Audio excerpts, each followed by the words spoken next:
Well, we're constantly getting advice about what's going to be fashionable and what we're going to be wearing this spring-summer. Now, if you're thinking of throwing yourself into this 50s Mark Lamar look, perhaps you should think again. We've sent out somebody to find out what the people on the street really think about this rock and roll look.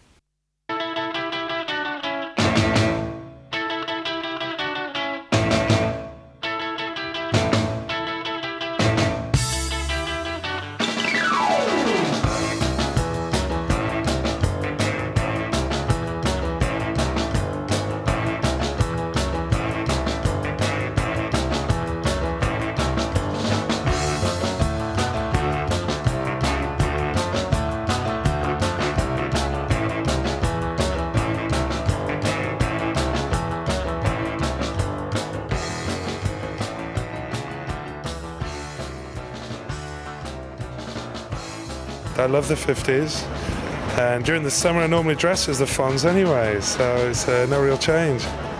Well, I think that the 50s fashion won't actually really come back in again, as in like, during the 90s, it's more like a trendy image.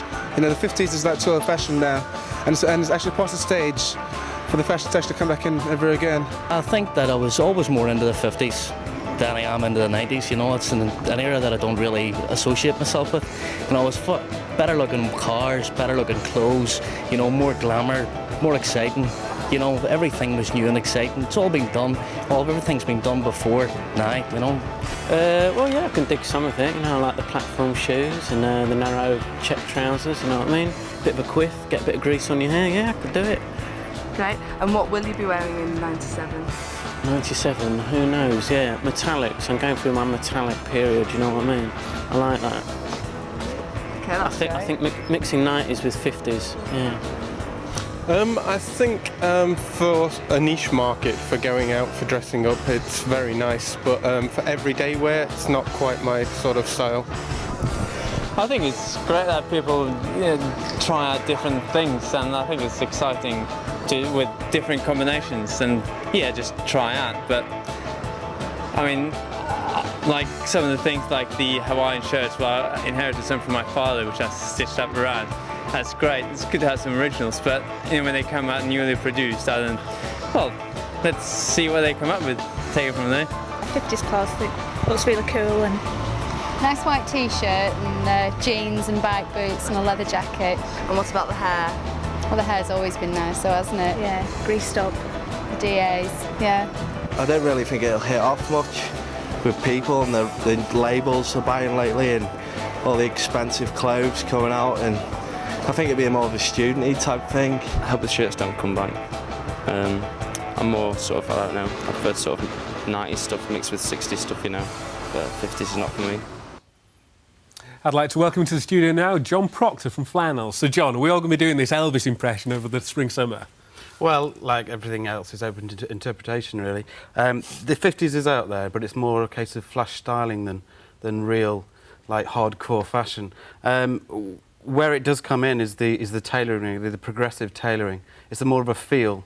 It's more of a clean line.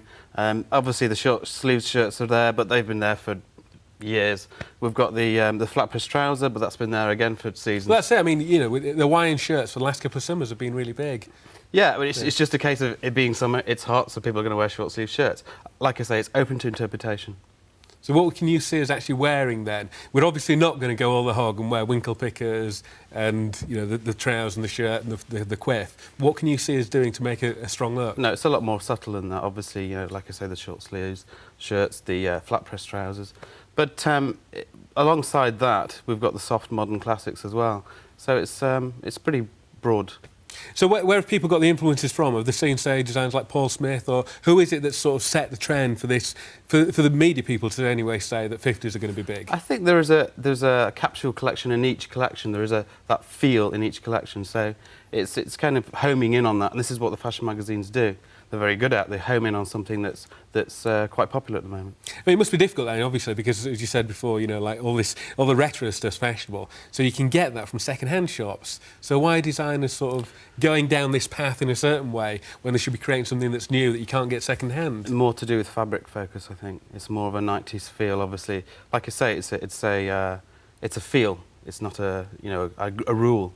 So it's just a feel. Like So is it the quality then that you're going to pay for as well? It's the quality. It's a combination of quality and style, obviously. You're going to get a 90s feel. So. Well, the guys there were saying, a lot of the guys were saying that it's been done before. Somebody said that they love wearing sort of white t-shirts and jeans and leather jackets. Now, that's got a 50s feel to it, but that's really naff, isn't it? No? Yeah. No, yeah, it is. Pretty much naff, yeah. So can you say then one definite thing that will carry through for next season? Is it going to be the Hawaiian shirt that everybody's going to wear, or one piece that everybody should have in the wardrobe that's going to have a 50s influence? You can't just say one piece because fashion is so broad spread. You know, there is not one piece that there's not an essential item for us. You know, it's not an essential item for next season. It's a feel. That's all it is. Well, which is your favourite designer then? Because obviously you do all the buying or most of the buying. Who do you like to look at and do you think are setting a real trend for fashion? Currently, Gucci. And why are they so big then? Why are they doing so well? Why are they so big? A combination, again, of style, quality. Lifestyle is important. People want to buy into something as opposed to buy something. It's always, everything seems to be so retro though, doesn't it? It's, you know, we've had the 60s, we've had the 70s, and now the 50s. Why is it all retro? Because everything is recycled. Nothing is new anymore. What do we have to look on for influence? But only the past. Everything is historical. Right.